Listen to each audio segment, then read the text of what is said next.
Donc 10 ans que nous attendons ce jour. Monsieur Didier Lombard, l'heure est enfin venue où vous allez devoir nous rendre des comptes à nous les salariés que vous avez détruits. Peut-être qu'enfin ce procès va permettre à la France de découvrir comment une entreprise du CAC 40 s'y prend pour détruire son personnel à travers les conditions de travail, où c'est le profit qui dicte cette descente aux enfers. René Ollier, salarié d'Orange et pour la fédération, membre du conseil d'administration d'Orange. On est aujourd'hui 10 ans après une situation qui a éclaté en 2009, 10 ans que beaucoup de salariés qui sont encore dans l'entreprise ou qui ne sont plus dans l'entreprise attendaient ce jour, 10 ans après des souffrances, 10 ans après un certain nombre de personnes qui se sont suicidées, 10 ans après un plan qui avait conduit à 22 000 suppressions d'emplois en 3 ans. Donc 10 ans après, on est devant le palais de justice de Paris, tout nouveau, tout beau. On espère que la justice nous suivra jusqu'au bout, c'est-à-dire qu'elle condamnera cette entreprise qui avait mis en place un plan de harcèlement visant à faire partir des milliers de personnes, condamnera les dirigeants principaux de l'époque, en particulier Didier Lombard, le PDG qui était en place à l'époque, ainsi que le DRH de l'époque, Olivier Bamboro, et celui qu'on appelait le coupeur de coûts, coupeur d'emploi, qui était Louis-Pierre Vénès. Donc la journée débute aujourd'hui, beaucoup de personnes, beaucoup de militants, beaucoup de gens aussi qui sont des fois plus dans l'entreprise et qui nous ont dit ça fait 10 ans qu'on attend et on espère que la justice va nous rendre raison. Et pour toi, c'est quoi la symbolique du procès aujourd'hui ? Ben, la symbolique, c'est que dans ces années-là, l'entreprise nous répondait que voilà, il fallait avancer, qu'il fallait répondre à une dette abyssale et que l'entreprise faisait ce qu'elle avait à faire. Par contre, nous sur le terrain, nous dans les services, quand on voyait les collègues qui étaient mis dehors, les collègues qui étaient mis au placard, des collègues qui sont partis, qui se sont suicidés, des collègues qui ont fait des tentatives, des collègues qui étaient dépressifs, des collègues qui sont encore dans l'entreprise et qui ont très mal vécu, le symbole c'est déjà qu'on ait réussi à convaincre la justice de faire un procès qui a lieu là. Et donc quelque part, on pense que l'instruction nous donne raison. L'instruction qui a retenu un système de harcèlement massif contre les 100 000 personnes de l'époque. 100 000 personnes qui ont souffert et avec des dirigeants de l'époque qui mettaient en œuvre cette politique. C'est une symbolique, mais on espère qu'on ira au-delà de la symbolique. Parce que tout le monde attend bien une condamnation. France Télécom doit donner la parole aux victimes. Syndicats et associations de victimes appellent à un rassemblement ce 6 mai devant le nouveau palais de justice de Paris. Ce jour-là, s'ouvrira à 13h30 le procès contre France Télécom et 7 de ses dirigeants de l'époque, dont le PDG Didier Lombard. Les cadres dirigeants sont accusés d'avoir mis en place un système de harcèlement généralisé pour contraindre 22 000 salariés à quitter l'entreprise entre 2006 et 2008. C'était le plan Next. Pendant près de 2 mois et demi, les audiences vont se succéder pour entendre une cinquantaine de témoins et parties civiles pour faire la lumière sur cette période que la direction elle-même qualifiera de spirale des suicides. Une centaine de nouvelles parties civiles, 120 plus précisément, se sont ajoutées aux 39 parties civiles initiales du dossier d'instruction. Nous avons bon espoir que ce procès débouche sur une condamnation de France Télécom et de ses dirigeants et qu'il soit l'occasion pour que les victimes puissent prendre enfin la parole et accéder à des réparations. Non au management par la terreur, France Télécom et ses dirigeants doivent être condamnés. Pour ceux qui n'ont pas connu vraiment cette période-là, j'en doute un petit peu, enfin je veux le dire quand même pour la presse, le management par la terreur n'est pas une formule syndicale, c'est une formule qui a été utilisée par Michel de Paris, qui fait partie des victimes, qui s'est suicidé le 14 juillet 2009 et qui a dit c'est le travail qui m'a tué et je suis contre le management par la terreur qui s'est construit dans l'entreprise France Télécom. Donc vous voyez que le poids des mots à ce moment-là était vraiment très important et montrait le climat de terreur, il faut le dire, le climat très délétère qui régnait à France Télécom. Pour la Fédération Sud, je rajouterais simplement que 10 ans c'est long et que 10 ans c'est d'une certaine manière un certain déni de justice aujourd'hui. Les familles ont entendu trop longtemps, on voit maintenant beaucoup de gens qui veulent se porter partie civile et qui nous disent « j'hésite ». Car pour moi, repenser à cette période-là, c'est une douleur importante et beaucoup de gens renoncent finalement. Donc on a lancé l'idée de partie civile nouvelle depuis plusieurs mois. Là, il y a les flots à monter. Je pense qu'aujourd'hui, malheureusement, on ne peut plus déposer de nouvelles parties civiles, mais ce flot continue à monter. Donc on garde les dossiers des gens parce que pour nous, la réparation reste entière, elle resterait posée dans ce procès-là. On pense que durant le procès, effectivement, ça va encore monter. Les gens vont vouloir prendre la parole et dire ce qu'on a vécu n'est pas acceptable et c'est pas acceptable que ça puisse se reproduire dans l'avenir. En tout cas, donc là, ces dossiers vont rester et c'est la deuxième partie de mon intervention. Je dirais que pour la Fédération Sud, en tout cas, nous allons militer, nous allons faire pour que ce procès soit l'occasion non seulement d'une condamnation pour harcèlement moral institutionnel et donc que ça débouchera sur des indemnités pour le préjudice moral des victimes, mais aussi on va se battre sur le fait que de manière conventionnelle ou de manière juridique, on repose la question de cette violence qui a été imposée à des milliers et des milliers de salariés de France Télécom à cette époque-là. Et il faut que l'indemnisation arrive aujourd'hui, qu'il y ait une reconnaissance, une procédure simplifiée pour que les gens puissent la saisir et qu'on ne parle pas de dizaines, mais bien de centaines, voire de milliers de victimes indemnisées. Donc on a pris contact avec la direction de France Télécom sur ces questions-là. On invite les autres fédérations syndicales à suivre notre mouvement et à faire qu'on impose ou qu'on discute, on verra bien, nous on est gentils, on va commencer par discuter, mais après il y a la mobilisation. On a gagné la bataille de l'opinion, là l'opinion est avec nous depuis 10 ans, elle nous suit, on avait l'impression que c'était retombé, mais non, c'est pas retombé. Là aujourd'hui vous avez vu la presse, les gens sont derrière nous, ils disent que ce qui s'est passé est inacceptable. Donc on espère qu'avec toutes les fédérations syndicales, on va pouvoir faire le poids contre la direction d'Orange aujourd'hui. Une nouvelle direction qui, on l'espère, va se démarquer de l'ancienne direction. Si on veut construire une nouvelle entreprise, il faut aussi solder le passé et dire que ce passé n'était pas acceptable. Pour l'instant, elle ne le fait pas. On espère qu'elle a encore quelques heures, peut-être quelques jours. J'espère qu'elle le fera et qu'un signe important pour nous, c'est le fait qu'elle ouvre la voie à une négociation pour une indemnisation conventionnelle et la création d'un fonds d'indemnisation abondé par France Télécom et qui dépasse largement les 7 millions d'indemnités qu'a eu Lombard comme retraite chapeau. Si c'est pas honteux quand même, vous vous rendez compte quand même, si c'est pas honteux que ce PDG qui s'est répandu quand même dans une situation délétère, qui n'a pas ouvert la bouche pour mettre un point d'orgue et dire stop, on va arrêter, il y a trop de victimes, il y a trop de... C'est impossible. Avec ce PDG-là, il a fallu le pousser pour qu'il démissionne, et une fois qu'il a été démissionné, il a eu les récompenses des... Je dirais pas des ordres de la République, enfin en tout cas il a eu des récompenses de l'entreprise qui fait qu'il part avec 350 000 € par mois je crois, et puis 7 millions de retraite dorée. Bon mais écoutez, c'est pas acceptable, on espère nous que ces dirigeants seront condamnés, que France Télécom en tant que personne morale sera condamnée, et que ça ouvrira la voie au fait que plus jamais les patrons aujourd'hui en France puissent se permettre de vouloir régler des problèmes de restructuration pour faire couler le cash flow et faire que les actionnaires soient bien récompensés, et bien que ces entreprises-là sachent qu'elles peuvent être condamnées lourdement, individuellement en tant que PDG, mais aussi parce qu'il faudra parler indemnisation. Donc bonjour à tous. Donc effectivement 10 ans c'est long et il y a vraiment une attente par rapport à cette il y a vraiment une attente par rapport à ce procès. D'une part pour les victimes, pour les familles des victimes, il faut que justice soit rendue. Mais néanmoins, ce qui est important aussi à prendre aussi en compte, c'est que j'allais dire qu'il ne faut pas que ce soit que le procès d'individus, mais bien le procès de méthode. Et il faut que ce procès ne soit pas le procès du passé, mais celui de l'avenir aussi. Parce que je pense que ce qui est important, c'est que ce qui s'est produit en 2009 ne se reproduise pas effectivement à Orange, puisqu'on est devenu Orange, ex-France Télécom, mais dans aucune autre entreprise. Je pense qu'aujourd'hui, on devrait, j'allais dire que on devrait, c'est comment dire, c'est comment dire.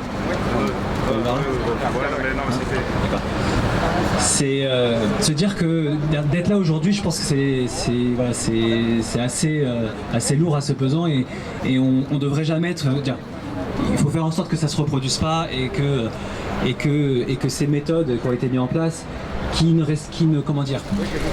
sont que le fait de vouloir à tout prix avoir de la rentabilité.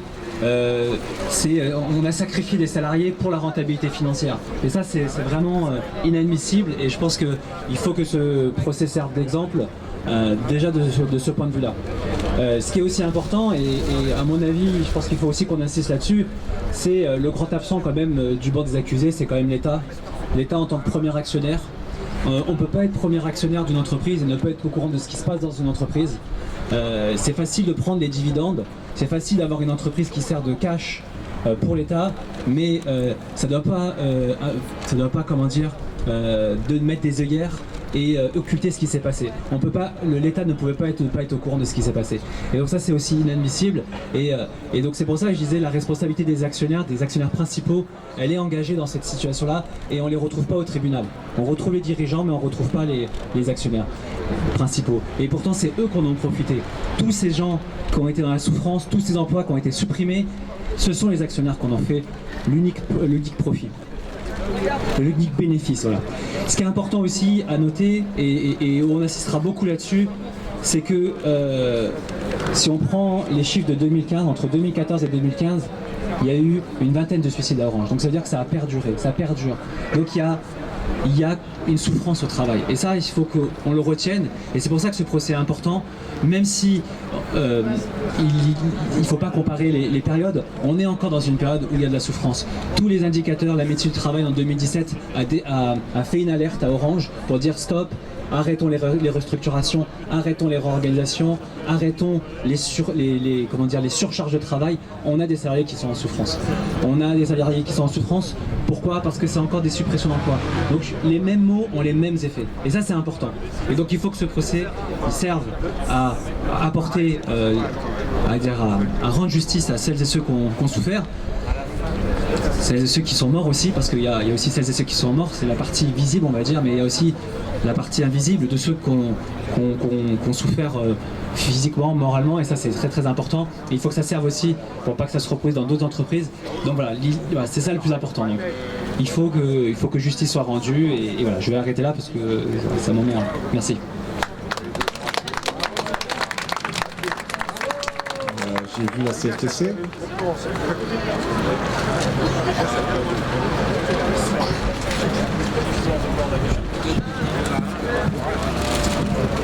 Alors, pour la CFTC, dont l'article 1er de ses statuts dénonce que l'homme ne doit pas être l'esclave de l'économique, mais que l'économique doit être au service de l'homme, et qui a pour slogan confédéral « La vie à défendre », ce combat contre la maltraitance des salariés et ses impacts psychologiques a tout son sens.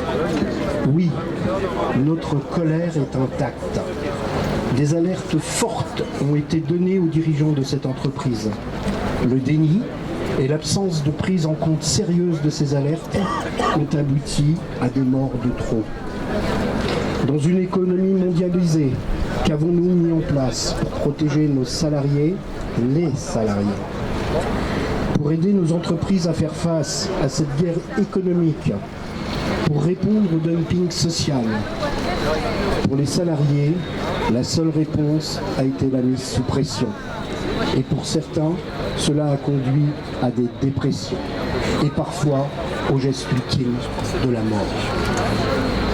Il est temps de remettre plus d'humanité pour que cette violence ne gagne pas et ne gangrène pas encore plus notre société, notre quotidien.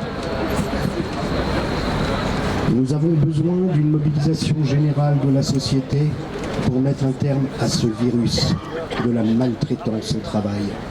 Il n'y a pas encore de vaccin connu. Nous avons bien d'autres exemples dans d'autres entreprises comme quoi la propagation de ce virus n'est pas éradiquée.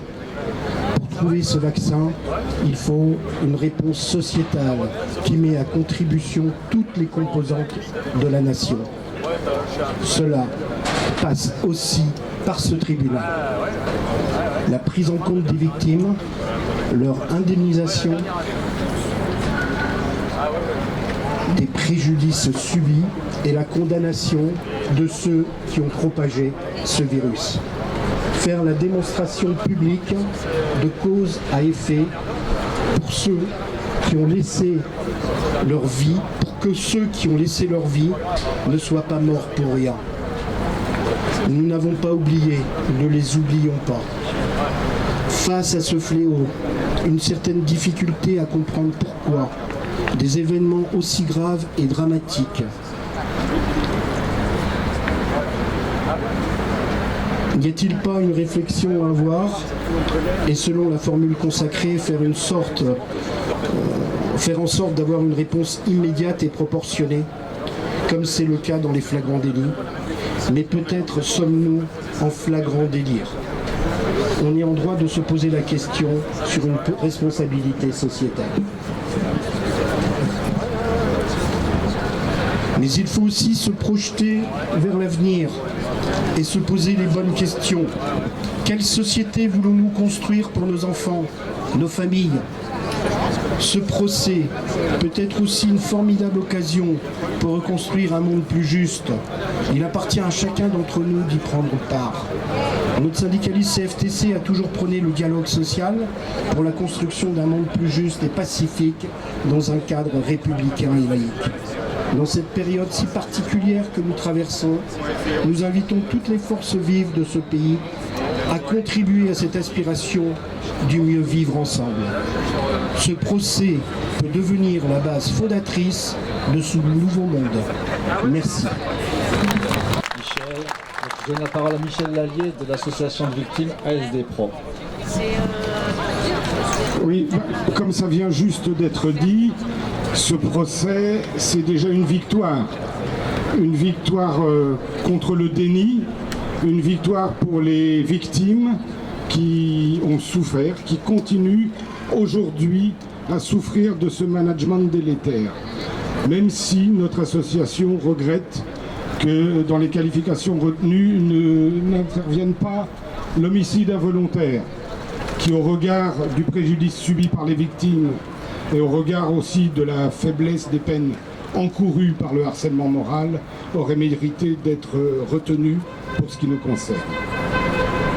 Ce procès, nous nous attendons une exemplarité, comme ça vient d'être dit. Une exemplarité pour, d'abord, pour rendre justice aux milliers de salariés qui souffrent, qui ont souffert de ces politiques délétères, de ce management harcelant, de ces mises à l'écart, de cette éjection de l'entreprise par la porte ou par la fenêtre, mais aussi exemplaire pour dissuader tous les dirigeants ou toutes les entreprises qui auraient l'intention, à l'heure où on annonce la suppression de milliers de postes de fonctionnaires, qui auraient l'intention de recourir à de telles méthodes managériales pour se débarrasser des fonctionnaires, pour se débarrasser des salariés. C'est pour ça aussi que les condamnations doivent être exemplaires. Les victimes, elles se comptent par centaines, elles se comptent par milliers. Elles doivent être indemnisées. Parce qu'aujourd'hui encore, ces victimes ont à faire face à deux formes de déni. Le premier déni, ça a été d'abord le déni de leur souffrance au moment où ils travaillaient. Et le déni qu'elles subissent encore aujourd'hui, c'est l'absence de reconnaissance que leur souffrance qui perdure est due au lien avec le travail. Et cette souffrance, elle continue encore. Notre association n'a pas vu le nombre de sollicitations diminuer depuis 2009, y compris chez France Télécom. Et ce que nous constatons, nous aussi, comme Éric Benel vient de le dire, c'est que cette souffrance, elle augmente, elle s'accroît. Le nombre de suicides est devenu insupportable. C'est un véritable phénomène de santé publique aujourd'hui dans les entreprises et dans la fonction publique.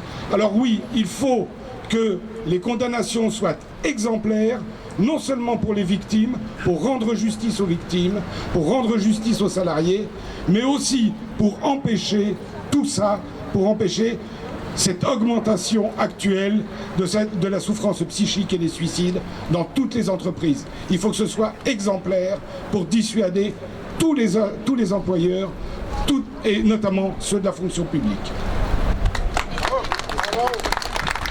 Bonjour, pour ceux qui ne me connaissent pas, je suis Sébastien Crozier, je suis le président de la CFE-CGC Orange. Je suis extrêmement ému qu'on soit tous réunis ici, unis, face aux années de violence qu'on a tous connues. J'espère qu'ils seront lourdement condamnés, nous espérons tous qu'ils seront lourdement condamnés. J'espère qu'on servira d'exemple pour que ça ne se reproduise jamais.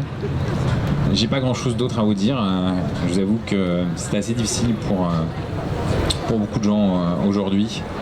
Je veux juste rappeler une chose qui montre à quel point le système n'avait pas conscience de ce qui se passait chez nous. C'est que le manager de l'année 2008, pas primé par le magazine Challenge, c'était Didier Lombard. 2008, manager de l'année. 2009, vous connaissez l'histoire. Et nous, on se battait déjà en interne depuis 3 ans pour essayer de faire ça. Merci à toutes les équipes qui ont permis de faire vivre l'Observatoire. Ça a été une grande avancée dans le débat. Et voilà, mes dernières pensées vont aux familles, vont aux victimes. Voilà. Merci beaucoup. Ouais, moi je vais faire assez vite, y compris je crois qu'on est un peu pressé. Non, c'était juste rappeler une réalité sur le fait que le travail tue. C'est une réalité connue des milieux militants, et y compris ce procès-là permet de mettre en lumière cette situation. Les camarades, que ce soit de Renault, la SNCF ou nous y compris sur la Poste, c'est une réalité qui est vécue avec un discours qu'on peut porter depuis très longtemps sur ces réductions d'emplois, cette course à la productivité, qu'au bout il y a des êtres humains, et que à défaut, et ça c'est un peu là il y a le débat médiatique sur la partie judiciaire, mais nous on pense qu'il y aura nécessairement un débat syndical qui devra découler de ça, sur quelle réponse on peut apporter aujourd'hui à la souffrance au travail, qui conduit, alors soit d'un côté ça peut être des accidents du travail mortels, et ça nous on rappelle quand même la date du procès le 13 mai, il y a un sous-traitant de la Poste qui était décédé dans le cadre de son activité au travail, et la Poste passe en procès le 13 mai. Et y compris sur la question de ces suicides-là, on a un certain nombre à penser, nous ce qu'on défend, que y compris il y a tout le débat à mener sur quel rapport de force aujourd'hui dans le monde du travail, quelle réponse on peut donner concrètement aux collègues victimes de souffrance, de ces réorganisations, de ces restructurations, de ces fermetures de centres, de bureaux de poste, de centres de tri. Donc voilà, nous c'était un peu l'idée de servir de ce focus-là pour qu'on puisse avancer sur la nécessaire riposte syndicale qui, sans victoire du monde du travail, on pense qu'on sera vraiment en retrait sur ces questions-là, qu'on a eu de la chance, et y compris sur Orange, qu'il y ait une intersyndicale large, qu'il y ait eu un soutien, qu'il y ait eu une enquête judiciaire. Mais en gros, comment mettre en lumière tous ces collègues qui souffrent, quelles que soient les entreprises dans lesquelles ils sont. Merci beaucoup.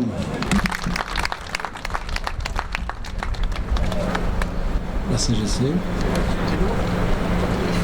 Bon, il y a un collègue de Renault qui veut prendre la parole. Bon, tiens, je vais... Oui, bonjour à tous. Bon, moi je viens de Renault. Alors, au Technocentre, on a vécu en 2007 une vague, le mot, enfin j'aime pas trop ce mot-là, mais enfin bon, un ensemble de suicides. 4 camarades qui se sont suicidés, Eric Benel en a parlé. Ça a été quand même la première révélation publique des suicides dans les entreprises, sachant qu'il y en avait déjà à l'époque un certain nombre d'autres. À l'époque, il y avait EDF, il y en avait des sous-traitants. C'était aussi dans les usines, dans l'industrie automobile, il y en avait régulièrement. Et là, progressivement, ça a pris de l'ampleur à partir de Renault. Ensuite, il y a eu France Télécom. Ensuite, maintenant, les suicides, c'est un petit peu quelque chose d'ordinaire. Ce qu'il faut savoir quand même, c'est que chez Renault, les gens n'ont pas été poussés au suicide comme à France Télécom. À France Télécom, la philosophie c'était on pousse les gens à bout pour les mettre à la porte. C'était une stratégie d'entreprise. Chez Renault, la stratégie était toute différente. On ne pousse pas les gens à bout pour les mettre à la porte, on les pousse à bout pour obtenir le maximum de profit. C'est-à-dire qu'on pousse les gens à travailler au maximum de ce qu'ils peuvent faire jusqu'au moment où ils craquent, et s'ils craquent, bah tant pis, de toute façon il y en a d'autres derrière. Et voilà, c'est le profit qui l'emporte. C'est donc deux stratégies qui sont différentes, mais qui, de notre point de vue, ont quand même le même objectif, qui est finalement non pas satisfaire les salariés, non pas satisfaire la qualité du travail, mais uniquement satisfaire les intérêts des patrons, les intérêts des entreprises. Et ce procès est à ce niveau-là très symbolique. Pour nous, il permet aussi de mettre en évidence justement cette injustice, ce rôle du patronat qui systématiquement s'oppose aux salariés, qui systématiquement cherche à diminuer nos capacités de défense et qui systématiquement cherche à nous exploiter. Il faut aussi avoir en tête qu'aujourd'hui, se mettent en place dans beaucoup d'entreprises les CSE. Et les CSE, c'est aussi une remise en cause de tout un passé, de toute une lutte syndicale de défense des droits des salariés. C'est une remise en cause des CHSCT. De plus en plus dans l'industrie, on crée des CHSCT qui sont vides de sens. Ce sont des commissions CHSCT où le patronat a le contrôle et dans lesquelles les salariés vont avoir énormément de difficultés à se battre. Donc c'est un recul contre lequel il faut que tous nous nous battons. Et en ce sens-là, ce qu'on espère de ce procès, c'est que ce sera aussi la mise en évidence justement de ce rôle, de ce patronat qui franchement n'est pas notre ami. Merci beaucoup. Oui, bonjour à tous. Donc Sudrail voulait être présent aujourd'hui en soutien à nos camarades de France Télécom qui ont été victimes de cette violence managériale. On pense évidemment à leurs familles, on pense à ceux qui continuent à souffrir, on pense à ceux qui sont encore victimes des séquelles de cette violence managériale-là. Et on voulait aussi être ici parce que pour nous, ce procès doit marquer un coup d'arrêt à la violence managériale érigée en méthode. Que ce soit, ça a été rappelé, que ce soit à la SNCF, que ce soit dans la fonction publique, la vague de suicides chez les inspecteurs du travail, que ce soit chez les personnels de la PHP, que ce soit chez les instituts, dans le privé. Voilà, cette violence managériale-là doit cesser.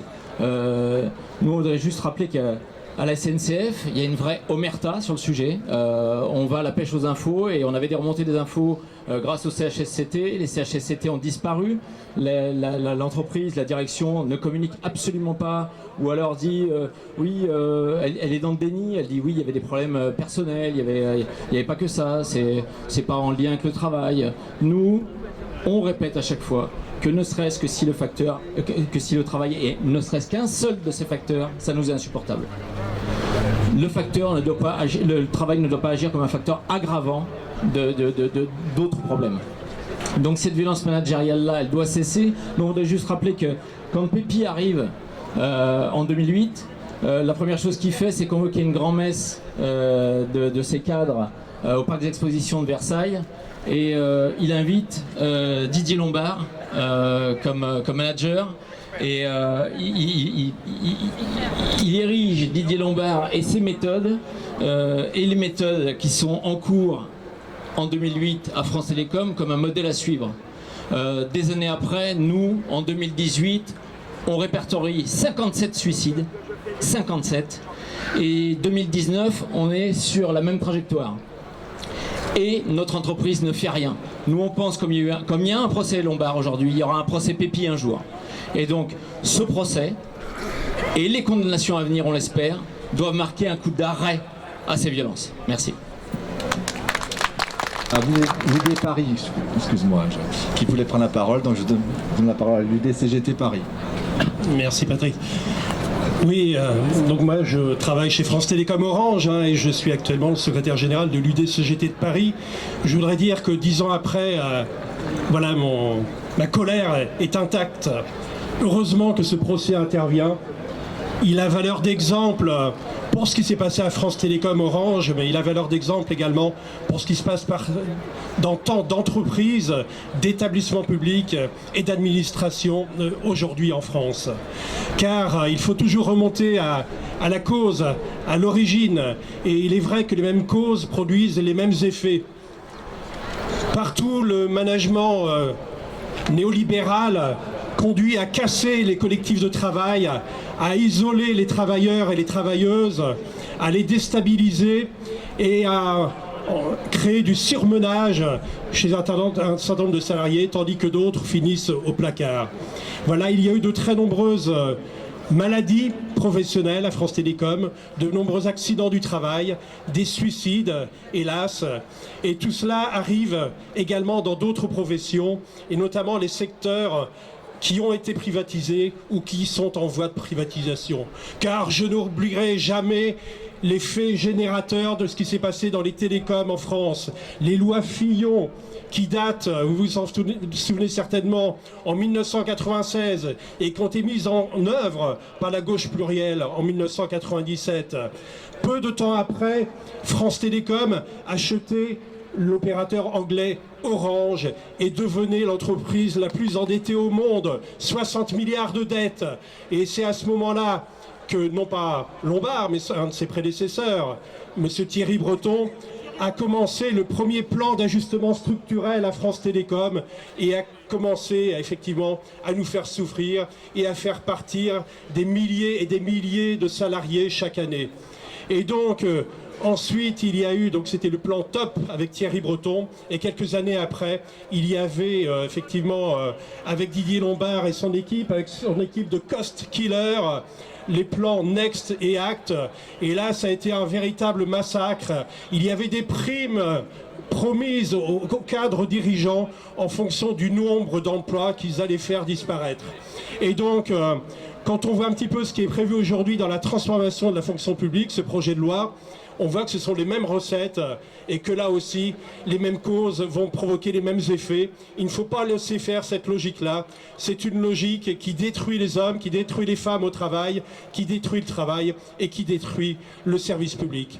Et donc, il est important que jeudi prochain, le 9, nous soyons nombreux dans la manifestation nationale interprofessionnelle pour la défense de la fonction publique et des services publics. En fait, il y aura des manifestations un peu partout en France, mais celle de Paris partira à 14h de d'Enfer Rochereau, et c'est extrêmement important, de manière la plus unitaire possible, à ce que nous soyons mobilisés le jeudi 9. Donc, on se donne rendez-vous. Merci à vous. Merci. Donc là, oui, j'ai passé la parole. Donc Thierry pour... à l'Union solidaire, puisque la CGC, d'après ce que j'ai compris, est occupée de l'interview, donc solidaire. Juste quelques mots pour Solidaire. Pour Solidaire, c'est un procès important. Ça fait maintenant plus de 10 ans qu'on est aux côtés de la Fédération Sud PTT dans cette affaire-là. C'est une affaire hautement symbolique, à la fois pour les salariés et les ex-salariés de France Télécom Orange, mais pour l'ensemble des salariés aussi, parce que ce qui s'est passé et ce qui continue à se passer à France Télécom Orange, on le retrouve dans beaucoup de secteurs.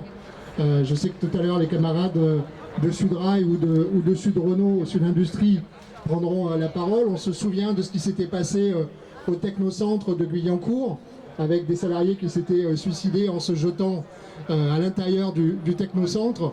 On se souvient aussi, il y a à peine 2 ans, d'Edouard, militant de Sudrail à Saint-Lazare, qui s'était tué pas loin d'ici, sur les voies SNCF. On entend parler aussi des salariés de l'inspection du travail. On entend parler aussi de ceux des hôpitaux. On entend parler de beaucoup de salariés qui souffrent et qui se suicident à cause du travail et à cause des organisations du travail. Donc c'est important aujourd'hui qu'il y ait ce procès, que ça puisse s'attaquer aussi à un des fleurons du CAC 40 et que ce soit les dirigeants de cette société qui soient aujourd'hui pendant plus de 2 mois devant le tribunal correctionnel. Rien que ça, c'est déjà une importante victoire. Ce qui sera aussi une importante victoire, c'est qu'au bout, il y ait une condamnation, même minime, même infime, mais une condamnation, ça sera symboliquement extrêmement important, d'abord pour les victimes et pour les familles des victimes, mais aussi pour toutes celles et tous ceux qui souffrent de ces organisations pathogènes dans beaucoup d'autres secteurs. C'est pour cette raison que Solidaire s'est porté partie civile dans ce procès.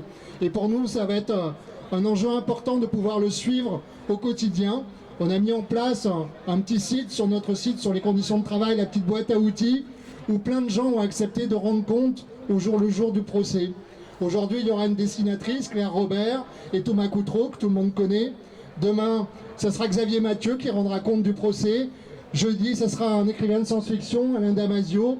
Vendredi, Marianne Dujarier, une sociologue. Et comme ça, jusqu'au 12 juillet, plein de gens ont accepté, gentiment, spontanément, gratuitement, de venir au jour le jour relater ce procès. Parce que comme le disait Patrick aujourd'hui, il y a un soutien extrêmement important dans l'ensemble du monde du travail sur ce qui a été fait par les syndicats dans cette affaire-là. Il y a un soutien parce que tout le monde se sent concerné par ce qui s'est passé à France Télécom et à Orange. Tout le monde se sent concerné par ce qui arrive dans le monde du travail avec ces organisations du travail pathogènes. Et quand on a un gouvernement qui supprime les CHSCT, qui s'attaque à l'inspection du travail, qui s'attaque à la médecine du travail, c'est qu'ils ne se rendent absolument pas compte de ce qui se passe dans ce secteur-là. Et quand on voit aussi le projet de loi fonction publique, qui est le décalque presque mot pour mot des plans Next et Act, on se dit qu'il y a encore beaucoup de travail à faire, beaucoup de lutte à mener, et donc il faut commencer à les mener aussi en se mettant en grève le 9 mai, et continuer la lutte, parce que c'est par la lutte qu'on leur fera rendre gorge. Merci.